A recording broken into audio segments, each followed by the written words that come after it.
Welcome to Comic Chop News. I'm Dan, and today we're going to talk about The Strangers Prey at Night.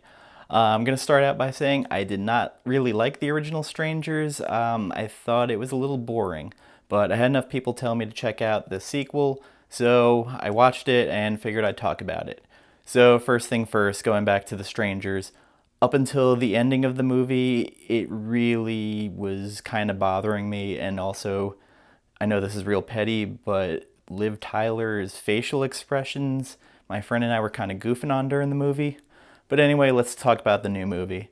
Starts out with them knocking on a house, nice needle drop in the truck when they're driving up. So they go to a trailer, knock on the door, older woman comes to the door, they do the whole "is Tamara there" thing. The old woman ends up disappearing, and Baby Doll gets into the bed with the husband. Real creepy. So then it cuts to you meeting Kinsey, Luke, Mike, and I think the mother's name is Cynthia, and they're taking Kinsey to boarding school because she's been bad, but before that they're taking a road trip to meet up with the aunt and uncle who are over at a trailer park or RV park. So they go up there, can't find them. They begin with the whole Tamara thing again. That got a little old, kind of slow. Luke and Kinsey end up going and walking over to the trailer and they find their aunt and uncle dead. So they start to freak out and hilarity ensues.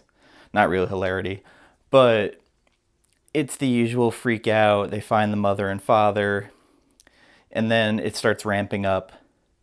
To be honest, the middle parts of the movie I did not care for very much, but Christ, the last 15 to 20 minutes, it really ramps up, and they show more in the last 20 minutes than they did in the whole first movie.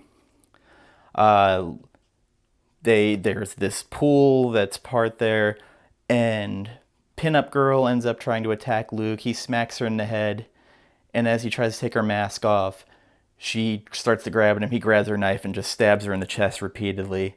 And then with a scene almost right out of the Crazies, Sackhead is walking, played by Damian Maffei, and he's walking with his axe dragging behind him. Really cool, nice homage to the Crazies, maybe intentional, maybe not intentional. So Luke starts egging him on, which leads to an axe on knife fight, which then drags them into the pool.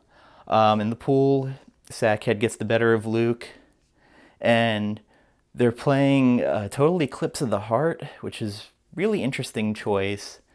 From there, Kinsey finds Luke, tries to drag him, and we end up going into Baby Doll finding Kinsey and killing a cop who Kinsey managed to stop.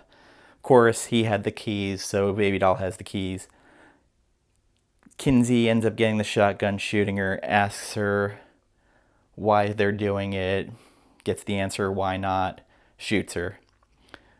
And then we go to total nuttiness with Sackhead getting in the truck, driving next to her, looking at Kinsey in the car, and then running into her. Kinsey has a lighter, blows it up. It's on fire. Sackhead's still driving, but apparently got glass in his abdomen. Still chasing after her, finally gets her to stop. He gets out of the truck, looks like he's gonna get her, pulls the glass out, and then falls over. She manages to stop a truck, jump in, and he gets back up, total serial killer way, and chasing after her, in which he starts swinging at the truck. A little bit Texas Chainsaw Massacre there. He gets into the back of it, she takes a bat and swings and hits a home run with his head. And then he's gone. So then we cut to in the hospital, her with Luke. Luke is still alive, and she hears a knocking, drops her water, cut to black. I know there's an alternate ending. Anyway, I just wanted to give my thoughts about it. I'm still not in love with this series, but this was a much better entry compared to the first one. I know there's a lot of people that love the first one, and this is totally my subjective viewing on it. But this is definitely worth a watch. You do have to have a little bit more patience with it, and I don't think I had that patience at the beginning, but as soon as it hit the pool scene, I was all in. There's some really interesting choices of 80s music picked. This one I would give about a 7.5. Definitely worth a watch.